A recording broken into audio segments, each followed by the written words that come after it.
What is up, y'all? Welcome back to the channel. It's time for episode 20 of Guardians franchise. We are 2 days ahead of the trade deadline. It's been about 6 weeks since we last checked in. I think it was June 15th that I left y'all out. We've got a lot to catch up on, and in the interest of getting everything in, let's go ahead and dive right into it. I think what we're going to do here is get caught up to this late July stage here, go through the deadline, get going, and then do a separate draft episode where it's just a draft recap, kind of go over what we did, some interesting players that were there, any other goings on that I have here in my notes. That'll be a separate episode. That'll be episode 21.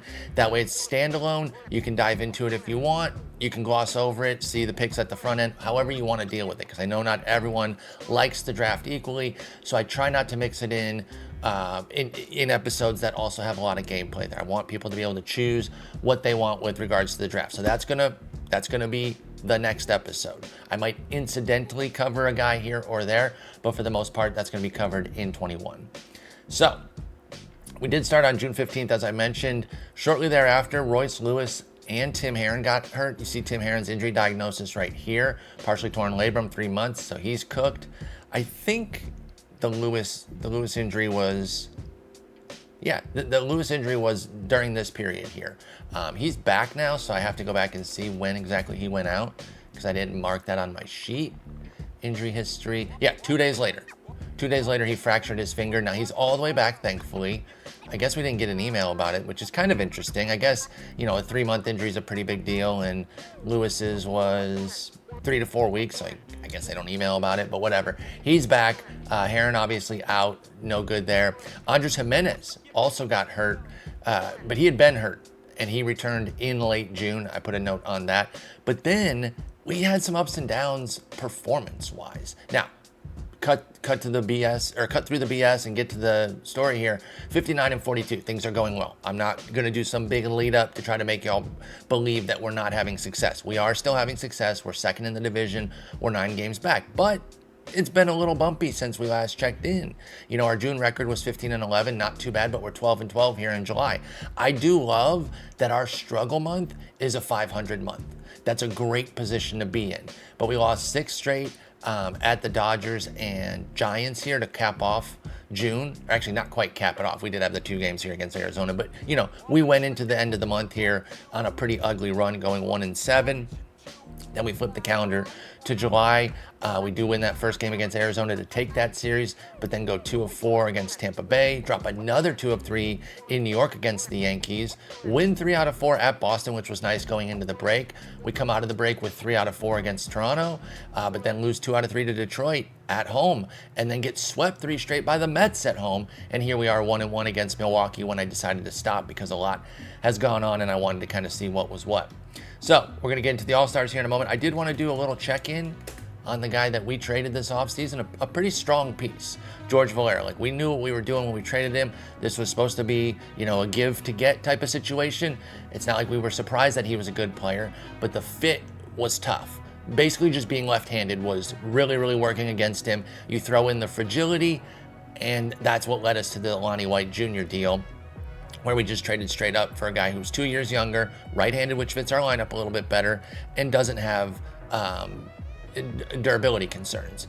That said, those durability concerns, at least as far as I can tell, have not struck Valera this year. He's having a wonderful breakout season, 97 games with 2.5 WAR, 143 WRC plus. Basically, he's been the guy he was in AAA last year in the majors. So that's really good for them. And again, not a huge surprise that he's successful. We knew we were giving somebody good when we got somebody as good as Lonnie White Jr., but I wanted to check in and see what Valera's been up to. 25 homers already in those 97 games. Just an excellent, excellent campaign. How's Pittsburgh doing as a whole? They're 54 and 47, so they're only a couple games worse than us, so they're a good ball club. So yeah, that's turned out to be a really nice win-win deal for both clubs. All-Stars. So despite the fact that we are sitting here doing pretty well, we're 59 and 42 at the All-Star break. I forget exactly what we were, maybe a little bit better since we've had some losses. But the bottom line is, it was not an all-star laden team. We only got 2 guys to make it. One was, of course, Jose Ramirez, because he's been excellent when he's played, so even though he missed time, that didn't hurt him. He's also a superstar with incredible popularity, both nationally and locally, so even if he hadn't been performing quite as well as he was, there's probably a world where he still gets in. He's just one of those guys. But he fully deserved it. Then our other guy was somebody who's had an interesting storyline this year, Jack Neely. Remember, he was a little bit on the cusp of potentially being cut and sent back to the Yankees before the season started. But then I realized, don't get too hung up on the spring numbers. Take a look at these ratings here. And they're not off the charts, but a 65 stuff can cover a lot of holes. Also has the 35 stamina that we like in our relievers, so we can get 70 innings in 51 appearances. 3.71 ERA, 1.19 WHIP. Let's see if he's fallen on any hard times recently, because I feel like that ERA, yep, figured. So the All-Star game was here. He pitched in it on July 14th, excuse me. So he took a 3.34 ERA into the break, and now it's up to 3.71. So he's had a few sputters here, 4 straight outings in a row where Neely has given up some runs. So we don't love that, but he did have an All-Star turn there for us. So that was pretty cool. One of the through lines of this year, and again, I want to be clear that even though this has been a tough portion of the season, it is not hindering our performance. But it has been the injuries, right? We've got a lot of guys injured, and we've had a lot of premium guys injured. So then when I end up getting, the mid-season emails here, including the one, and I don't know if I'm gonna be able to find it easily here. You know what? I can just look it up. About our personnel, you can probably tell where this is going. We see that our team trainer is coming due. And I wonder if maybe we need to make a change. Now, you can have the GOAT, Rick Jameson, and still deal with a rash of injuries. There is no trainer out there that will eliminate injuries. And frankly, that would be stupid, right? Because injuries are a difficult part of the game. They can be a very frustrating part of the game, but they add both to the realism and difficulty of it. If it's just about, always having your favorite players or your best players play a $162, you can turn off injuries and see how that goes. I do that for all sorts of things. When I want to do like a historical resim of a pitcher, who was ravaged by injuries, I'm turning them off for that, right? I'm not telling anybody how to play, but I'm saying when you're going to do it in a sim and you're going to have injuries on, that is part of the realism. And again, while they can piss me off when they start stacking up one after another and ruining a season, that is remarkably realistic. So the bottom line is we've got our guy, Arala here, Manny Arala, and he's coming due, and I wonder, do we bring him back or do we move on? Now, it's a pretty good profile. I want to say, was he somebody that, no, man, I don't remember, sorry. I can't remember if he came stock loaded with us or not. He's been here for all 3 seasons, but I don't know if I made that move at the outset of the sim. I just don't remember that far back. But either way, question becomes, do we move on? He has the one negative, which is the poor at preventing leg injuries. I don't have a good read on how many leg injuries we've had, if that's been a bulk of them or not. I'm not going to go back and try to figure that out. Everything else is at least average, ranging all the way up to outstanding at preventing arm injuries, which is always going to be my key focus. You need to be able to prevent arm injuries at a high level and ideally rehab them at a decent level too. Now, he's only average at that, but to draw my interest, you got to have blue here at the prevent arm injuries. I was looking at some of the guys who are currently available to see if anybody really jumped out. And I'm not going to make a move on this right now, but I'm going to show y'all and see if anybody really stands out to y'all that you guys are like, bro, you got to get him now. Do not wait till the offseason. Or do we wait till the offseason, let a bunch of other names come up and maybe find somebody even better? So here's a look at 6 guys, and I've put 2 filters on. One, that the prevent arm injuries has to be good or better, and that the rehab arm injuries has to be good or better as well. So both are at good or better, and this is what we get. 6 guys who can do both, and a good handful of them have other strengths too, and not too many weaknesses. Now, you do see red dotted all over here. In fact, 1, 2, 3, 4, 5, 6. There are 6 red marks, but only on 5 guys. So one guy has no red marks, which means poor, or what's the one right before poor, or right after rather? Fair. I don't think fair's red. No, there it is. It's orange. So there's only the one red mark, which would be poor. Then it goes to orange with fair, and then you start getting in the yellow, green, blue, teal, whatever, you got it. Okay, so a couple guys that jumped out to me were these top 2 here. Jim Canigliaro and Nick Kenny. So when you're looking at Canigliaro, legendary on rehabbing legs and arms, outstanding at rehabbing other stuff, average at rehabbing backs. That's a pretty good rehab program. So he's a recovery training focus. That makes sense. He's okay at preventing leg injuries, but legendary at recovering them. He's excellent at preventing arm injuries and legendary at recovering them. fair on back, average recovery, bad at preventing other injuries, but outstanding at rehabbing them. So, hey, you come in with some goofy injury, he has never really dealt with it, he's going to get you back to health. He just might not be able to teach you how to avoid that potential injury. And then outstanding fatigue recovery. This guy's really good. Even with a poor on the docket, there is a lot to like here with Jim Canigliaro. And he's 43 years old, so, should be able to have him for the long haul. I don't know. Let me know what you guys think about him. Then we have Nick Kenny, and he comes in at 64, a little bit older, but no flaws on the card. You got prevent back and other at average, and that's the worst. That's the worst that he's got. So again, we'll go good at, let's do it the way I was doing it there on that second part. So he's okay at preventing legs, average at rehabbing them. So legs are, sorry, that's Dan Roy, pardon me. He's excellent, outstanding. Geez, I'm all over the map. He's outstanding at preventing legs and good at recovering them.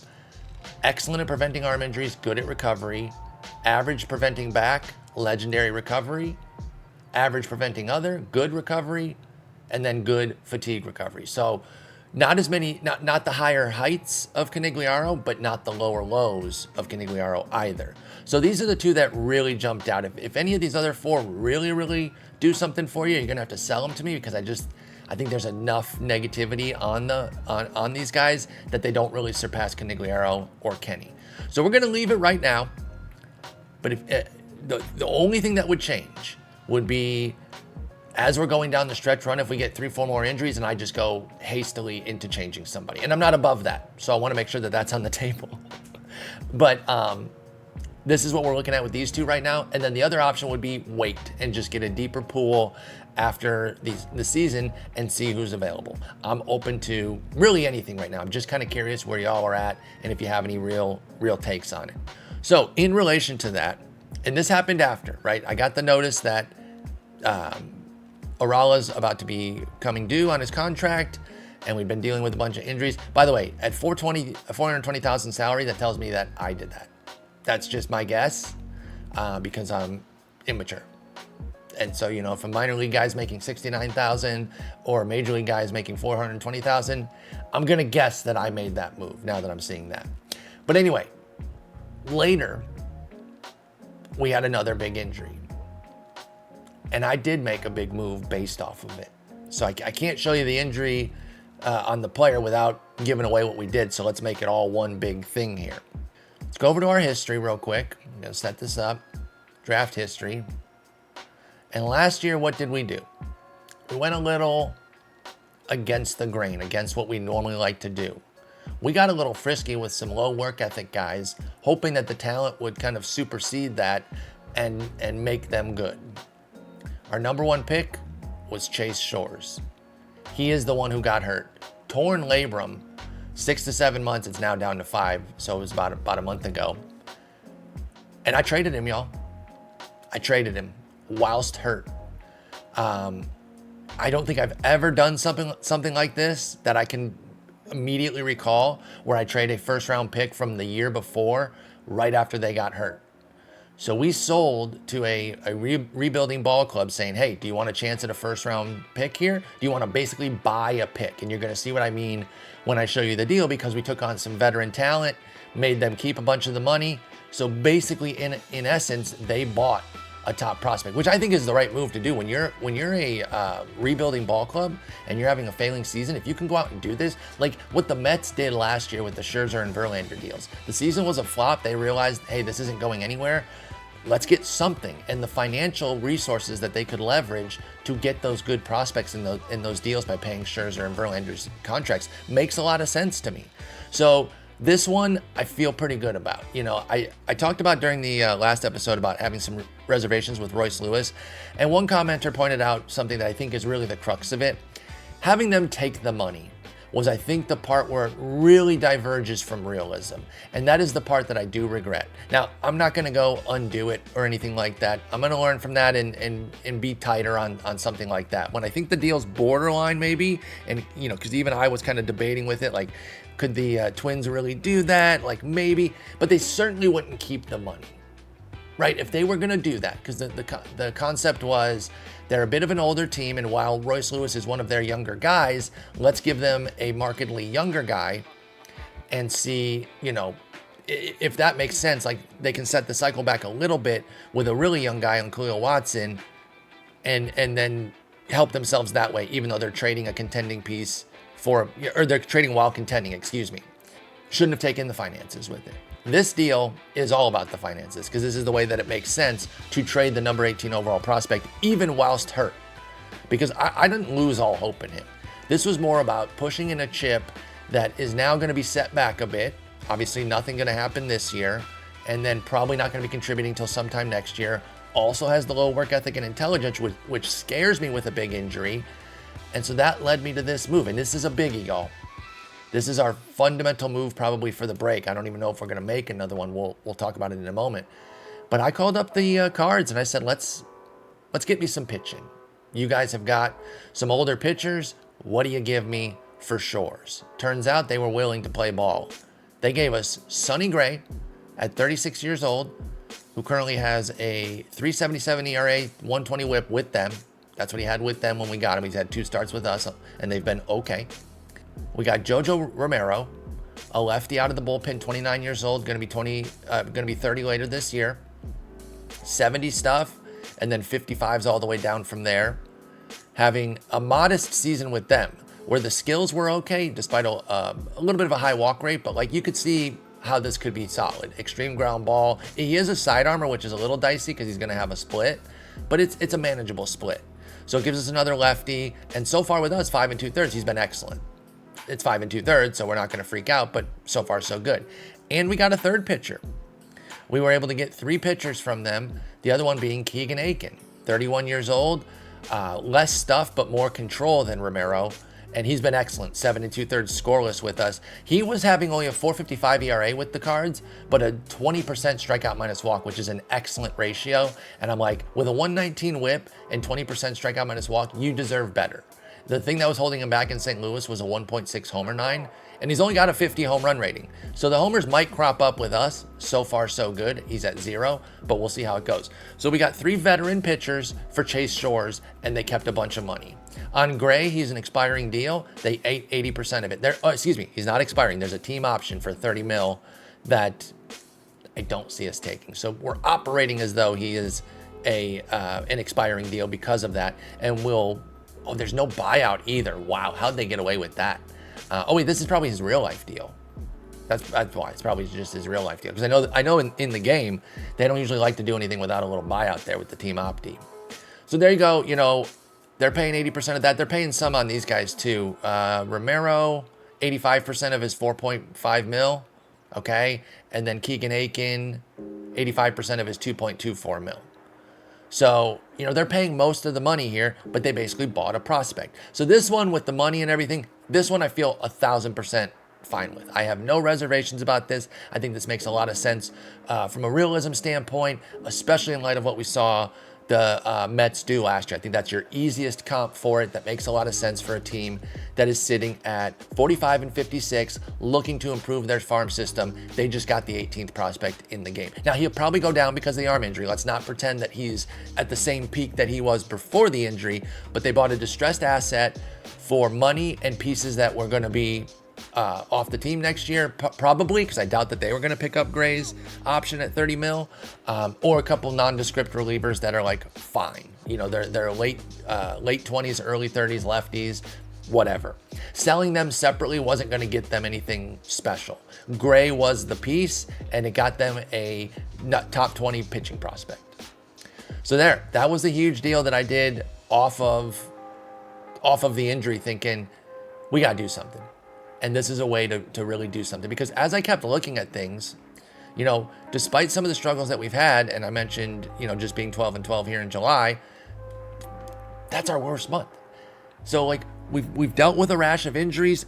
It's felt worse than it's been because it hasn't affected our success. So that speaks to our team's depth and the fact that other guys have picked up the load when, Jose Ramirez is out, Royce Lewis is out, Andres Jimenez is out. We've had a lot of our best guys out at different periods this year. So that trade created a big ripple because that's 3 guys coming onto the ball club. And as you obviously know, we didn't trade anybody off the major league club. So that required some real movement. And if you are looking at the screen, again, I never know how many people are second screeners versus how many people watch. You know that this is a way different pitching setup than we had the last time y'all saw it. So the 3 moves that immediately happened when we picked up those 3 guys included Tanner Bybee being sent out. He's got 2 starts in the minors right now, doing whatever.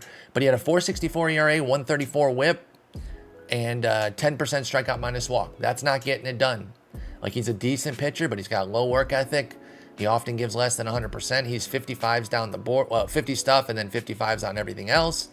Like, there's a range of outcomes that's positive for him, but he's not really meeting that. He's kind of sitting in his median or maybe even a little bit below. It hasn't been a great year, so I sent him out. Similarly, Logan Allen, another piece that when we did this, we expected him to be a big part of the team. Now, he has a little bit of a difference where his results were good. In 27 innings out of the bullpen, he had a 3.04 ERA, but it was fraudulent, y'all. He had a 139 WHIP and just a 9% strikeout minus walk. And those are the elements that you need to look at more than ERA. You don't just look at the 3.04 ERA and then bury your head in the sand on the poor skills and say, oh, this is going to continue, because it's not. It's just not. And FIP, fielding independent pitching, I've heard that there are some issues with how the game calculates it, and that it might not be a 1-to-1 compared to Fangraphs or Baseball Reference, but it's still a solid enough indicator, even if the number isn't precise, to tell you when a guy's ERA is out of line with their skills to the positive or the negative. So when you see a 4.72 FIP here, fielding independent pitching, you know that this ERA is pretty fraudulent. Once you look at the other skills, it confirms that. So Logan Allen had to get sent down too. And then Cade Smith. This one was a little bit tougher because he does have some strong results here with a 3.81 ERA, 115 WHIP. We like that. But even with a 27% K rate, he's only able to put up a 12% strikeout minus walk because he's walking the yard. So that's the problem there. The 45 control just has not been tamped down by the overwhelmingly positive stuff of Cade Smith. So he got sent out there, even though he was not performing horribly. But we were making upgrades. So we brought in the 2 lefties and Sonny Gray. We thought that was the right move for the ball club there. And then we've got reinforcements now at AAA that I feel pretty good with. That's not a bad setup. Like, these are not world beaters, but having Allen and Bybee there and Smith, all 3 of those guys as our backups, that's not too bad down the stretch. Speaking of AAA, I did want to do a little AAA check-in. First things first, this was very brief, and it's just a little, like, fun story that kind of adds color to the campaign. It doesn't really do anything else. But at one point, Jose Ramirez and Royce Lewis were in AAA at the same time. And I just thought that was kind of neat, right? Because I live near a minor league team, Round Rock Express, here in Austin, Texas. And they've had, like, Rangers studs go there, you know, pass through on their rehabs and everything. In fact, I think Scherzer was there recently. But over the many years that I've lived here, even when they had Houston's system for a while, you know, I've gone to games where major leaguers are there. And one time I had something similar to this, where 2 mega studs were there. And it was when Josh Hamilton and Nelson Cruz were there, and they put on a show. It was awesome. They both popped off in the game that we went to, and they were great. They were both cutting up with fans. The players were obviously loving every second of it. So that was neat. And like I said, we kind of replicated our own there with Ramirez and Lewis having a little bit of a crossover there, because Lewis was nearing the end of his rehab when Ramirez was getting there. So they weren't there the whole time. It was only like 3 games. The 3 that Ramirez had. Actually, I think it was 2 games, and I gave Ramirez like 1 more. Somebody else got hurt, and I called him up right after that. But either way, that was just a fun little neat thing. But for a real AAA check-in, I want to check in on some guys that are doing well on the offensive side. So we go here and we see Wilfredo Antunes. Just a green profile down the line. 50s everywhere. 55 avoid K, but then 50s everywhere else. Decent speed profile, modest corner outfield, or not modest. It's like an above average corner outfield profile, not much in center field. 55, 55, 60. So those are all firmly above average, so we'll call it what it is. But the bottom line is, Antunes is having an amazing season down at AAA. 163 WRC plus, good for 2.5 wins, 12 homers, 13 doubles, 45 ribs, 40 runs. Just playing some excellent ball. The plate skills are really where he's dominating, along with a 4.11 BABIP. Now that's not going to hold, especially, like, he doesn't even have the skills to suggest that it should. But let's do a rescout on him. I wonder if there's any skill improvement here that we can tap into with Antunes. He's 24 years old. He is a bit unhappy, probably because he's in the minors. Yeah, roll on. Oh, actually, you know what? It's because he's not playing. Why isn't he starting anywhere? Okay, look. I talked about this in the first couple seasons. I love David Fry. He's one of my favorites in real life. I love these type of scrappy, do everything you can to kind of stay on the roster teams. Plays a bunch of positions, can catch if you need him to. He's a really solid hitter. And we got a little bit of that flavor for us last year. 119 WRC plus in 180 plate appearances. Cool. But he's 30 years old. He doesn't have the same juice that he does in real life. He should not be starting is the point that I'm getting to. Now, that doesn't mean Antunes will have a spot because I don't think he can play first base. But what I think I want to do here is move. No, our outfielders are pretty good. You know what? I'm going to move Collins to first and Antunes to DH because he is playing really well, and I want him to get more burn and see where it goes, right? If the 4.11 BABIP is going to regress, sure. But what about this 16% K rate, walk rate and 18% K rate? That's fantastic. When you're walking almost as much as you're striking out, that's really good. So I want to see where that goes and see if he can continue to play. So he's in the lineup now. I also wanted to highlight Corey Collins, who I just talked about. He was playing very sporadically as well, but he's been doing well in the minors. I think it's time to kind of give him a little bit more burn. Now, he's a very much all or nothing, 3 true outcomes type of guy. 65 power, 65 I, 35 avoid K. That's a nightmare. That's absolutely a nightmare. Wow, this is interesting. So the AI says, nah, we're just going to lean into your power. Don't worry about striking out. Which, that actually might be the right thing, because it might be a situation where it's like, hey, we know we're not going to turn you into a contact guy. Let's make you uber powerful so you're hitting doubles and homers every time you make contact with it, even though that contact will be sporadic. That said, I want to give a little bit of love. You know where I don't care is your defense. That part I do not care about, because you're going to be a first base DH, right? Like, who gives a crap? Same with your running. Like, what do we need you running for? So there, we'll balance it out a little bit, and I'll take the AI off from adjusting it. Because if you can see here, again, if you're not a second screener and you're looking at things, you see a lot of green over here on Corey Collins' reports. He's been moving up since last year, or since May of this year. He's got 4 straight positive reports. No, that's May of last year. I had it right the first time. Trust yourself, Paul. But yeah, May of 25, five categories go up. Then 3 categories go up, 2 categories go up, 4 categories go up. I'm not going to read them all, but it's been good for Corey Collins. So I want to get him some more burn, see what he can do. Unfortunately, that leaves no real room for Jackenzie Noel, who I really do also want to see what he's got, because he's another big power guy. He's actually a little bit more well-rounded version of Corey Collins. Same sort of vibe where, there's a strikeout issue at 45, but not quite as much power or eye. But still been interesting this year with 24 homers in 76 games. Now, he is a little bit angry about his role on the team, but it has not hampered his overall morale as normal. But he's been good. So there's some interesting depth at AAA, because Johnny DeLuca, 28-year-old outfielder's down there, and he's doing all right too. He's got 24 homers too. Now, he only has a 105 WRC plus, so he's not tearing the cover off the ball outside of the power, but it's been an interesting power surge for Johnny DeLuca here that gives us a good depth outfielder. So I like some of the stuff that we've got going on at AAA. Heck, even Kyle Lewis is doing some damage in his 45 plate appearances. Very tiny sample there. So yeah, just wanted to highlight a couple guys doing well down there: Antunes, Collins, DeLuca, and Noel. This is just a random note, but I wanted to bring up that Edwin Diaz was traded, just because we had been looking at him, and we were thinking about maybe going for him if the price had come down a bit. He ends up getting 21 mil, which he deserves. He's a badass pitcher, but we wanted to see if we could snake like a $15 million type of deal. But anyway, Texas, he did really well for them, but they didn't really have any use. He just got traded. They are 49-52, but they're only 2 games out of the wild card. So that is kind of an interesting deal. That might be one of the, well, let's see what they got before I declare it anything. So they got Arturo Cuellar, who is a big-time prospect, top 100 prospect, who is a baby, 17 years old, but high leader, high work ethic, lots of upside here. This could work out very well for them. They got Cuellar, Cade Fisher, who's a decent arm, 22 years old, not bad. You know, low work ethic, low intelligence, so that's not as good. But there's some upside here that they could develop.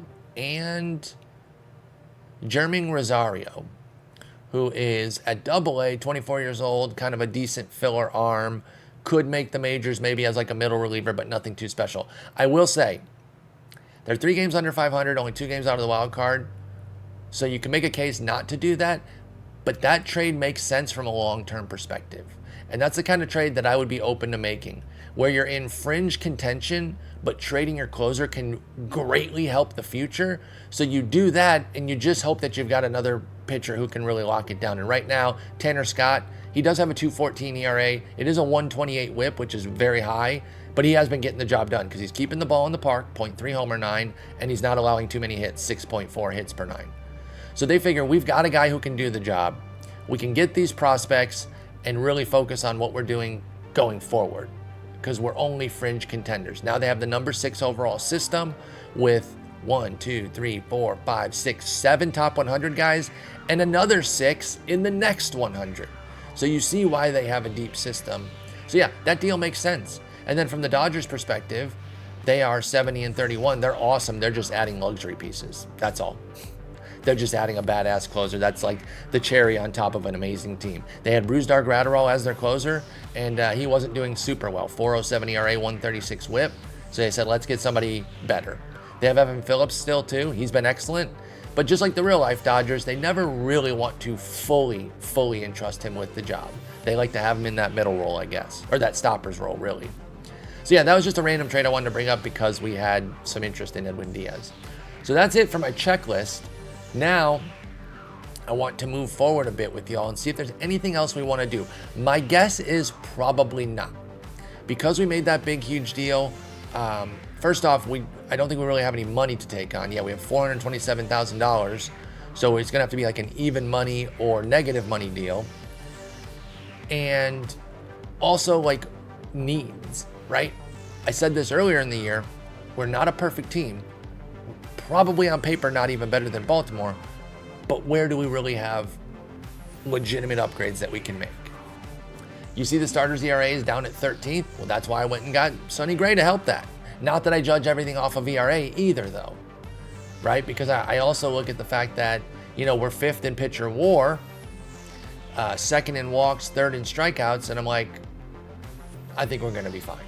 I do. But I did reinforce it. So I did react to that being our weakest category, and I went and got a guy who, you know, so far for us has been okay. His whip's a bit high. I'm not worried. Let me be clear on that. I'm not worried in the slightest. He has a 28% strikeout minus walk in 2 starts. He's going to be fine. We'll see where it smooths out after 7-8 starts before we're going to make any judgments. Oh, there were some other ripple effects there, too, that I didn't get into, and I apologize. One of the biggest ones with Gray coming was Franco Alamon. The starting project didn't really work, y'all. I tried, and I really thought that he had the chops to be a solid reliever, or solid starter, excuse me. 84 innings with a 5.66 ERA and 1.53 whip as a starter. It just didn't work. Put him in the bullpen in 7 innings so far. It hasn't worked there either. So I don't know if this is just going to be like a tough season or that's a little 7-inning blip. That part I don't know yet. But as a starter, it just wasn't working out. So for now, I put him in long relief with a mop-up secondary. Let's get him some outings to kind of feel like the good pitcher that we know he is. We took a gamble here by moving him into the rotation. We could have just kept getting 115, 120 innings as a reliever. And I got frisky with it. So I'm not too worried. The ratings are still awesome. 35 stamina makes him at least a stopper, if not a starter. So we'll be okay there. He's just not having to go in. Neither he nor Raylo really panned out this year, unfortunately. And they were 2 big pieces that I wanted to rely upon. And Raylo also hasn't really done much in relief. And I was hoping that getting him back in relief was going to spur him again. And these two were supposed to be, you know, at least stopper types if they weren't going to be starters. Well, now we've got Jack Neely and Keegan Aiken in the stoppers role, and we're pretty comfortable with that. Okay, so let's get into this deadline situation. First off, we've got a rubber match here against Milwaukee. They're 53 and 48. That puts them 5th in their division, being 5 games over 500. So that is a deep division there. Now, one thing to remember, we have bigger divisions in general these days. Don't ever forget that when we're talking about these things. But that's still impressive. 5th place in our division is 51-50. So, handful of games there.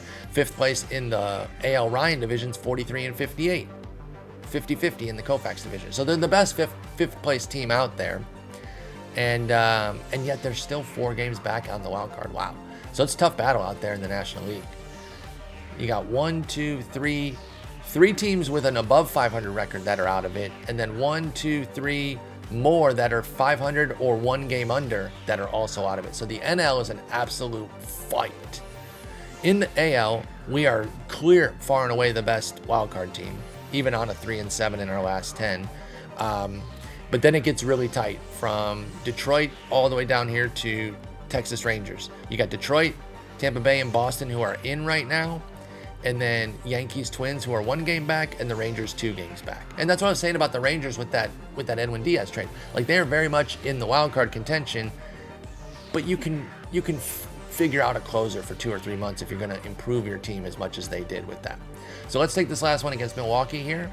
Nope, we lose 3-0. Okay, so our bad month continues, but Sonny Gray. Oh wait, it was a shortened game. I was gonna say he goes the distance, which he did. That is true, but it was 6 innings distance. So the game was called in the 6th due to bad weather. So we didn't really get a chance to come back. Andy Ashby. I haven't done that in a while. Aaron Ashby cooked us 5 1/3, no runs, 3 hits, a walk, 10 Ks, and then David Leal. I think I'm thinking of Donnie Veal. David Leal didn't even get a chance to pitch and got a save. Wait, what? Wait, did he pick somebody up? Wait, I gotta see what the hell this shit is. So he didn't even come in. This still says Aaron Ashby pitching. Triple for Rocchio. Then we strike out. Oh. So we got our first run on 3rd here, and they call the game. Oh, real nice. Real nice, guys. All right, well, we lose that one. That sucks. Got a couple emails here. Let's see what this is about. Might be some deadline offers. Nope, it's David Fry's scouting report. Did anything change? Gap goes up. Cool. And then what about Antunes with his fast start? Current power goes up 5 points to 50. Okay, cool. We already knew that, though. That was already on the card. That's just now being... Wait, was that even new? No, that's from April. Yeah, so nothing changed. I was hoping that since he was at high rating instead of very high accuracy, that maybe this big season was going to bring about some changes in the profile for Antunes, but it wasn't to be. Hopefully his attitude gets better now that he's actually playing, because he saw that he was mad about his role on the team, which, hey, fair enough. You're playing really well and you want more PT. Hopefully now you get it. All right, so we can look at the trade block, see if anybody really jumps out. Again, I want to level set expectations here. I doubt we're going to do anything substantial, but we can see. Do we need another reinforcement arm? I don't know. We have 245s in our bullpen if you want to just go off overall, which is never the best thing to judge off of, but if that's what you want to do to start, if that's your first pass through, is to look at your lowest rated guys by overall and then say, okay, do I need to upgrade these, and then go deeper into it, that's fine. So as a first pass through, we look at our 245s in the bullpen, Jaime Arias and Jack Neely, and they've quite literally been 2 of our best. Neely was an all-star representative, and Arias has been amazing in 40 innings. So they're not going anywhere. So then you look at other guys, and next thing we're going to do then is strikeout minus walk look, and our worst guy is Alamon at 13%, most of that done in the rotation, 14% as a reliever. So yeah, the bullpen I don't think really needs help. And if it does, that help needs to come from AAA. So then you look at the rotation again, and we just made the big upgrade with Sonny Gray, and I'm not changing out any of the other guys. He actually has our worst strikeout minus walk at 14%, tied with Bradish, 16% for Cantillo, and then 20% for McKenzie and 21% for Woodruff. So they're fine. Anything, 14 is a little low. I kind of like 15 plus, but if they're a point away from the mark that I really like, and they're still doing pretty well, which both Bradish and Gray are, then I'm not freaking out about it. Plain and simple. So there, you look at that, I don't really see anything on the pitching front. Then on the hitting front, the hitting has cooled. That's part of why we've gone in the mini slump here. Remember we had everything was rated top 3 or 4 Now you got a bunch of fourths on here, some sixths, a fifth, a couple fifths. We're 10th in walks, 14th in strikeouts, so we don't have good plate skills. We're not a good running team. So maybe there's something there, but then I'm like, where? What position? At catcher, we got Bailey. He's not going anywhere. He's having a really nice season. 2 WAR, 96 WRC plus. You got our newcomer, Hayden Boggs. Not killing it, 101 WRC plus, but 18 homers. So he's been fine. He's a first baseman DH type. I don't need him to be crazy. He's 33 years old. Like, we're paying him 30 mil. He's not going anywhere. Royce Lewis hasn't really gotten going for us, but we're not moving on from him. We're not replacing him, nothing like that. So that he's stuck here. I shouldn't say stuck. That makes it sound like, oh no, we're stuck with this guy. But no, he's locked is what I want to say. He's locked. Jose Ramirez, God, don't even need to go over it. Andres Jimenez, not even going to waste y'all's time on that. Condon, White, Kerstead, Stowers. Like, where's the upgrade? Where's the upgrade? Could we upgrade Boggs and Lewis if we go out and like get somebody massive? Yeah, but like we're not going to do that because we also have Brian Rocchio here who's no longer in a starting role because when Ramirez and Lewis came back, and Jimenez, right? All three were injured at one point. So Rocchio's playing every day. This is a super utility guy now that we can cycle in and out everywhere. He's got 2 WAR with a 107 WRC plus. So he can hit a bit and he plays great defense, Rocchio does. In fact, I want Rocchio behind Jimenez here at short as well. And I just don't really have room for Rocchio in the lineup right now. Maybe, and he gets in every third game for Royce. I could maybe up that, but for now, I mean, the best I can do is every other game. For now, you know, when I talked about the Royce trade, I talked about how much I like him as a player. So you know I want him to do well and all that. But I'm gonna let him play 2 out of every 3.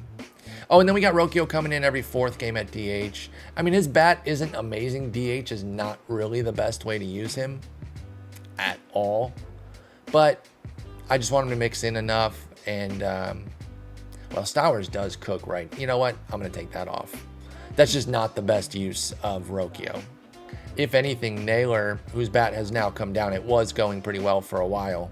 I think more playing time has exposed Naylor because he sucks again. So I'm going to take this off. I'm going to put Arias here.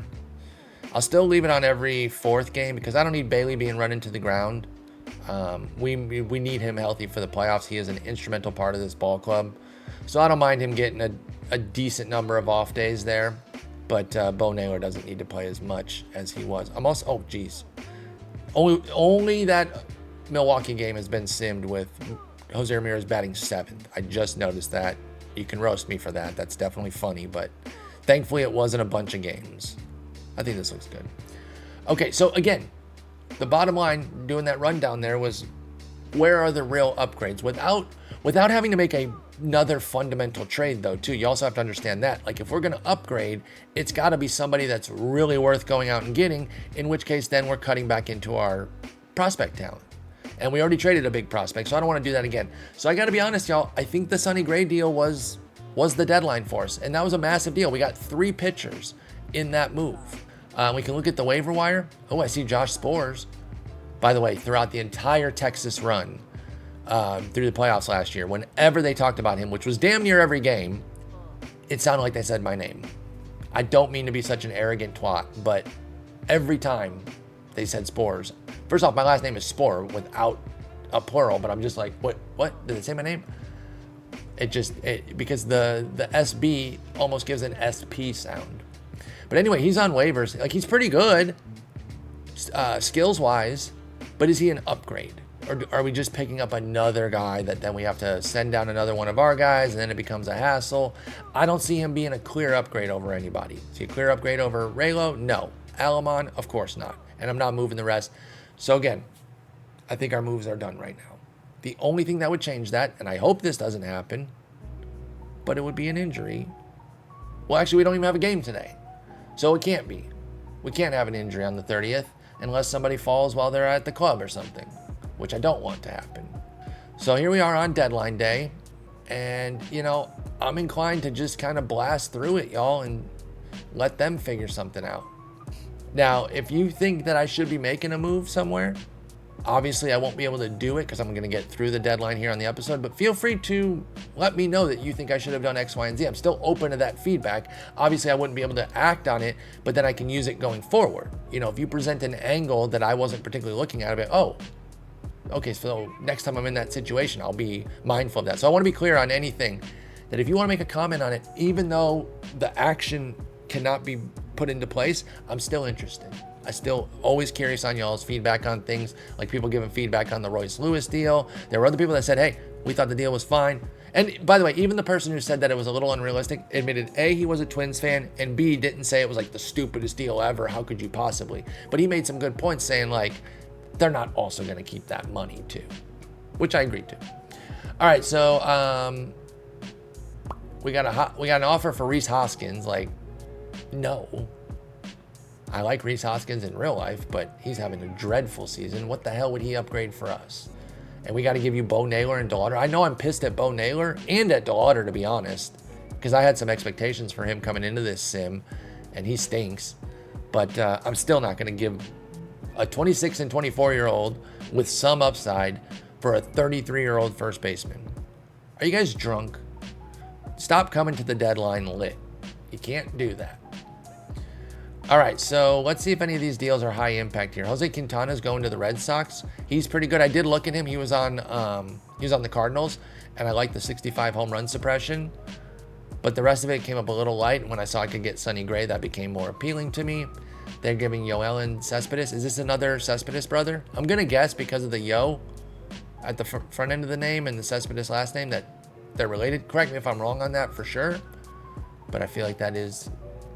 Wasn't Yoelke the other one too? Jake Berger's going to the Cubs. He's doing okay this year, and they're getting Cam Smith and Julio Aguirre.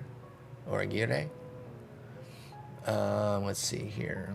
Silas Ardois is going to the Tigers. Or no, excuse me. He's being traded from the Tigers to the Rays. I think they picked him up in Rule 5, didn't they? I remember praising the move. Yeah. They got him in the Rule 5, the Tigers did, and then they flipped him. So that is a perfect Rule 5 pick. Are the Tigers crappy? Oh, they're actually decent. Interesting. Okay, I was going to say, because if they're a crappy team, they Rule 5 somebody and then flip them.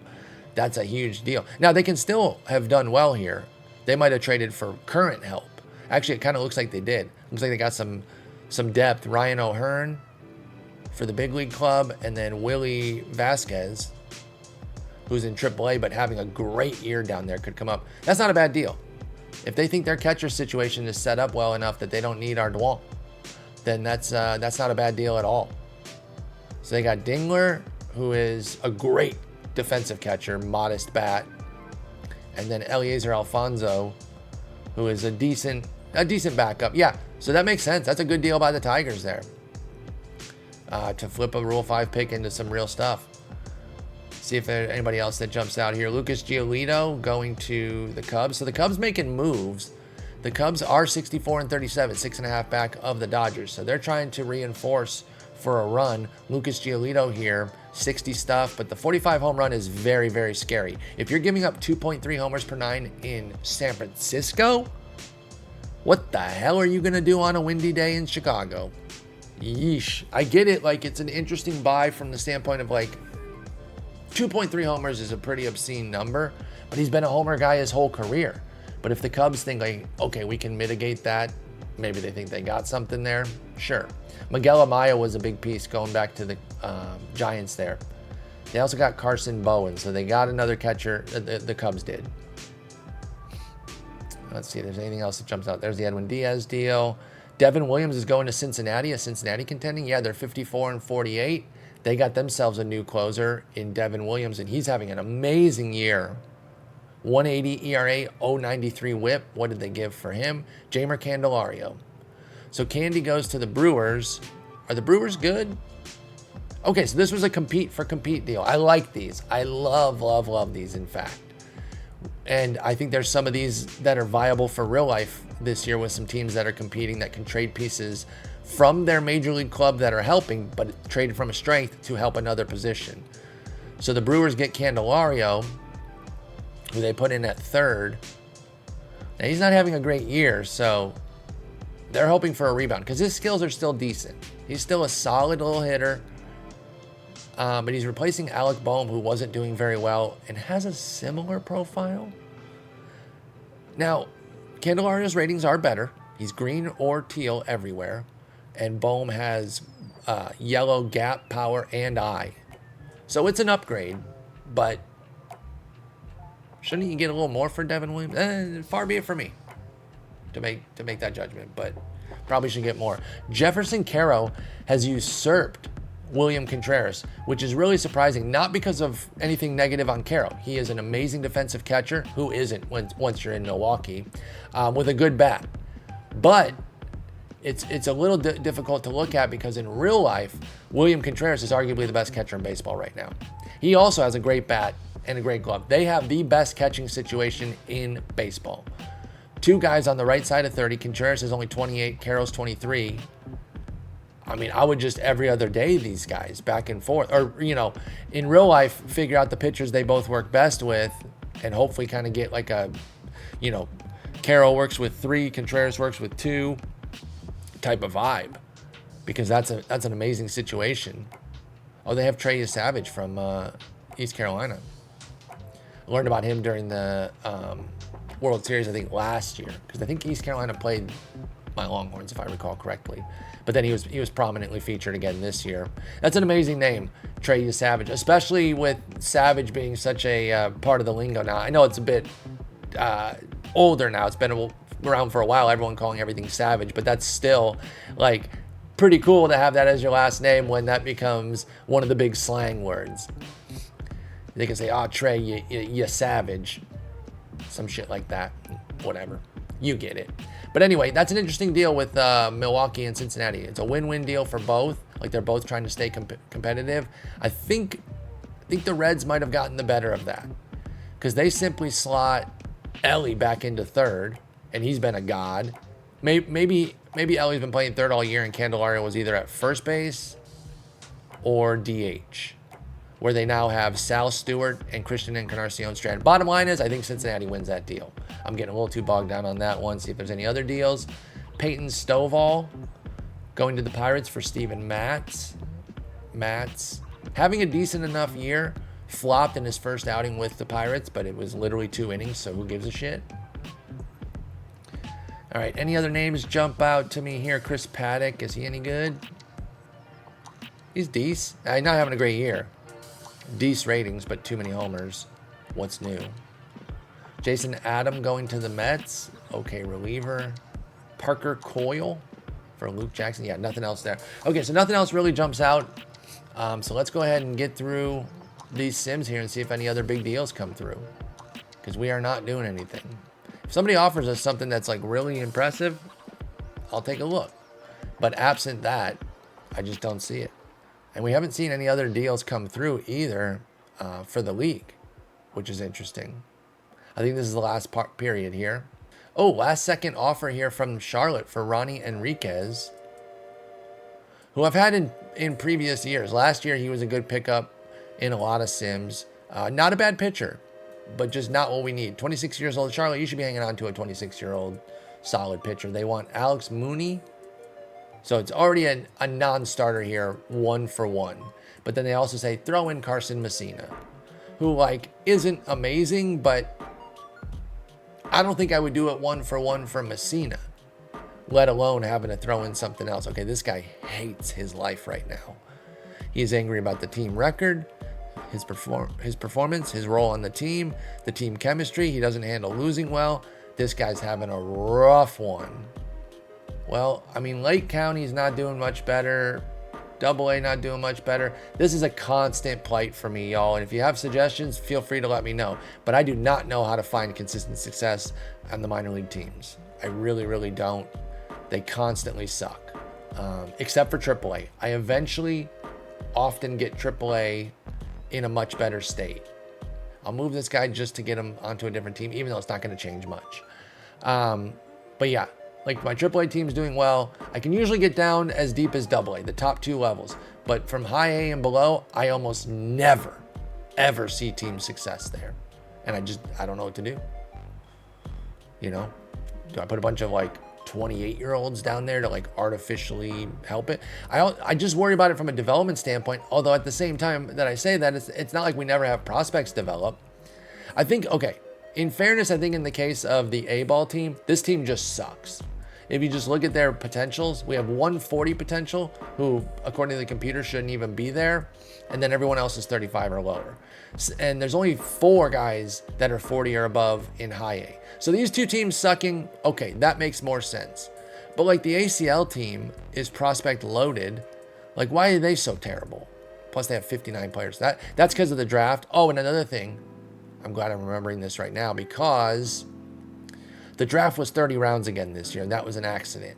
It was 30 rounds to help the expansion teams, but I accidentally left it on, and I don't want 30 rounds. I don't need 10 extra players.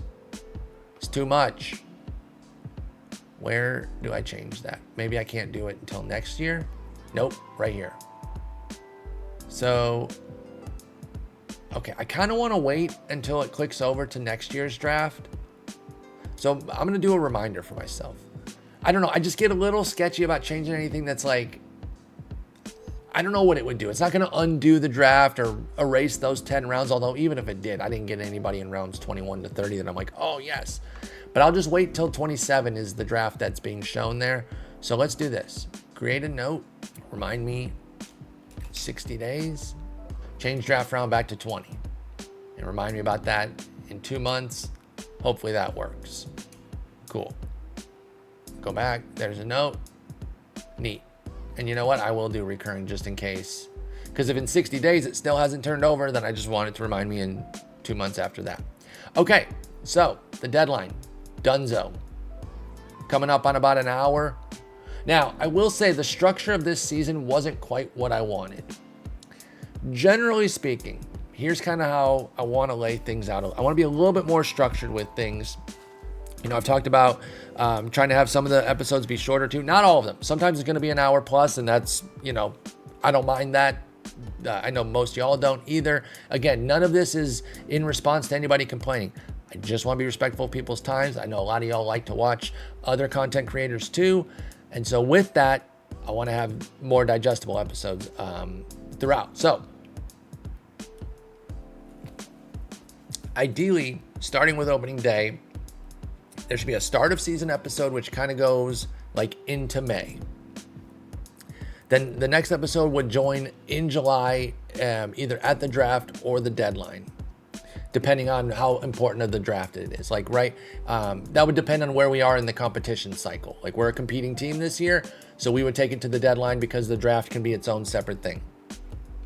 So, you know, that'd be the next episode. Then there's the stretch run episode. Then there's the playoff episodes. I'm going to try a thing this year.